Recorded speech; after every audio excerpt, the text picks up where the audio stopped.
안녕하세요. 오늘은 학생의 뒤통수를 바라보며 가르치자라는 주제로 말씀드려 보겠습니다. 학생들을 앞에서 보고 가르쳐야지 왜 뒤통수를 보고 가르쳐야 되느냐라고 묻는 분도 계실 겁니다. 내용을 들어보시면 이해가 될 것 같습니다. 이 내용은 어떤 카페에서 이 문제를 캡처해서 올려놓았습니다. 그래서 우리 아이가 이해를 못하니까 설명을 좀 해주십시오라는 뜻으로 올려놨습니다.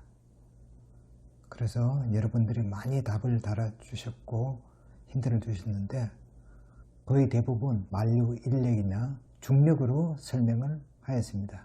엄마도 힌트를 봐서는 전혀 알아들을 수 없었던 거죠.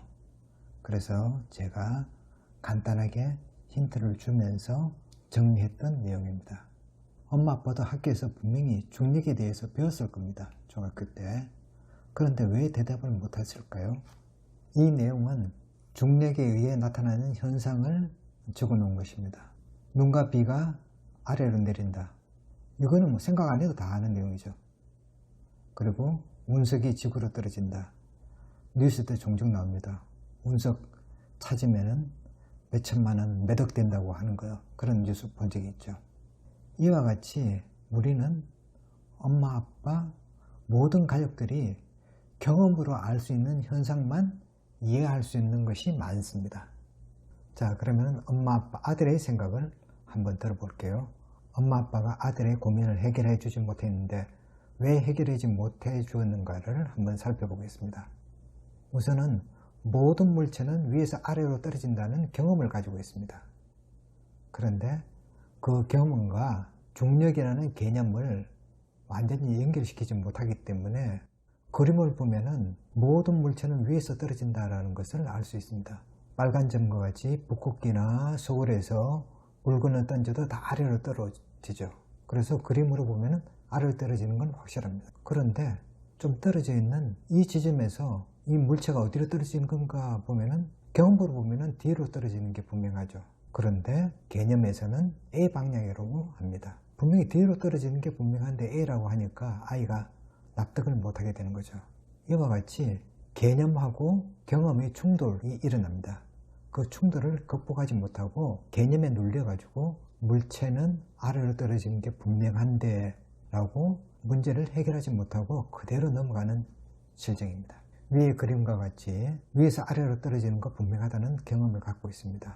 그러나 개념이 그것을 덮어 씌워버립니다. 그러면은 경험을 개념이 이해시키는 것이 아니라 그것을 덮어버리기 때문에 결국 본인이 알고 있는 경험에서 벗어나지는 못하는 거죠.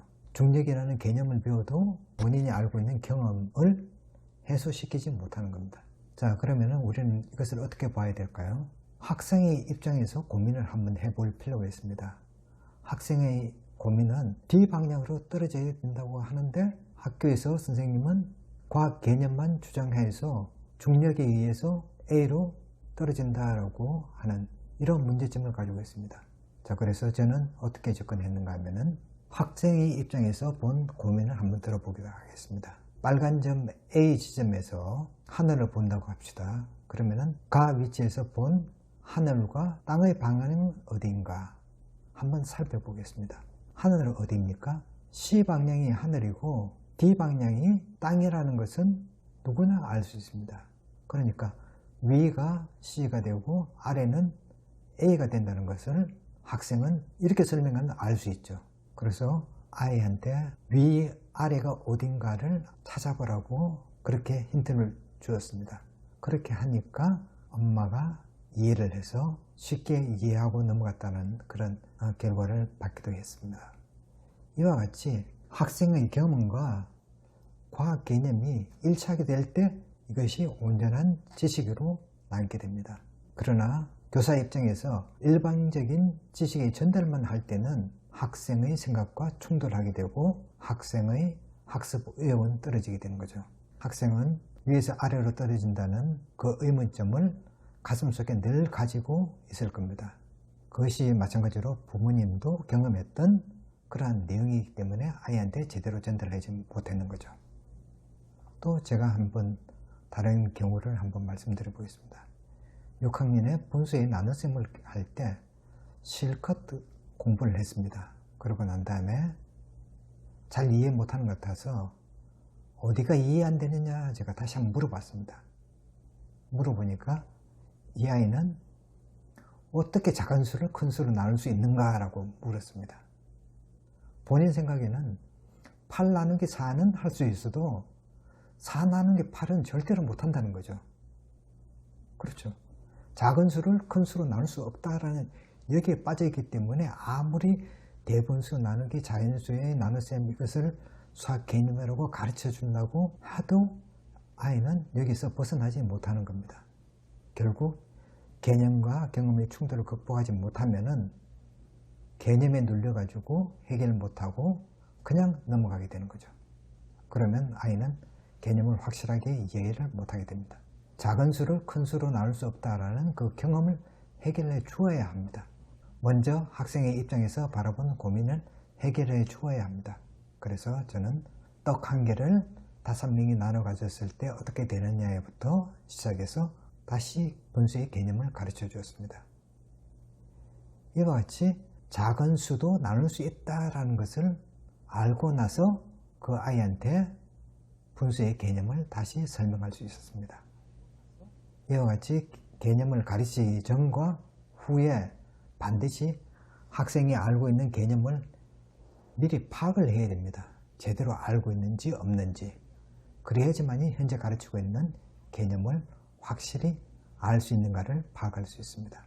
또 다른 경우는 2분의 1 더하기 3분의 2는 얼마인가 물었을 때 엉뚱하게 5분의 3이라고 대답하는 아이가 반드시 있을 겁니다.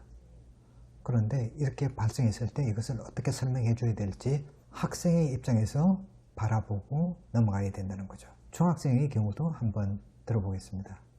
다항식의 계산에서 2x 더하기 3y는 5xy라고 이렇게 주장하는 아이가 있었습니다. 그렇지만은 우리는 어떻게 말합니까? 동료한끼리는 더하거나 뺄 수가 없다 라고 그렇게 되니까 이것은 계산할 수 없다 라고 그렇게 말하죠. 또 마이너스 3 곱하기 마이너스 2는 6이라는 것을 마이너스 곱하기 마이너스는 플러스가 된다라고 이렇게 설명할 것이 아니라 구체적으로 아이가 이해할 수 있는 방법을 동원해서 왜 마이너스 3이라는 것이 마이너스 2하고 곱해주면 6이 된다는 것을 설득을 시켜야 됩니다. 그런데 우리는 설득시키지 않고 강요하는 거죠. 마이너스는 플러스라고 강요를 합니다. 앞에서 말씀드린 것 같이 먼저 학생의 입장에서 바라보았을 때 무엇이 보이는지가 제일 중요하다고 제가 말씀드렸죠. 오른쪽에 수학 개념을 지금 가르치려고 합니다. 그런데 듣는 학생은 뭘 보고 있는가 하면은 오른쪽에 섬을 보고 있는 것이 아니라 자기 눈에는 왼쪽에 산이 보이는 거죠. 그러면 우리는 어떻게 합니까? 수학 개념을 이끌어내기 위해서 아이한테 자꾸 수학 개념으로 넘어오라고 재촉을 합니다. 우리는 수학 개념을 계속 설명해 주면서 산이 아니라 섬을 바라봐야 된다라고 계속 교사의 입장에서 당기는 거죠. 강요를 하게 됩니다. 그렇게 하는 것이 아니라 우리는 학생의 위치에서 바라봐야 됩니다. 학생의 위치에서 바라보아서 학생이 왜 이렇게 보이는 것을 이야기 듣고 거기에서 출발하는 수업이 되어야 합니다.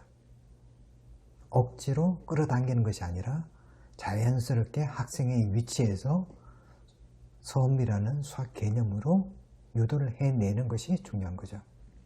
이와 같이 개념을 억지로 끌어들이려고 하지 말고 학생 스스로가 이해할 수 있도록 개념적으로 갈 수 있도록 유도하는 것이 더 중요하다고 저는 생각합니다.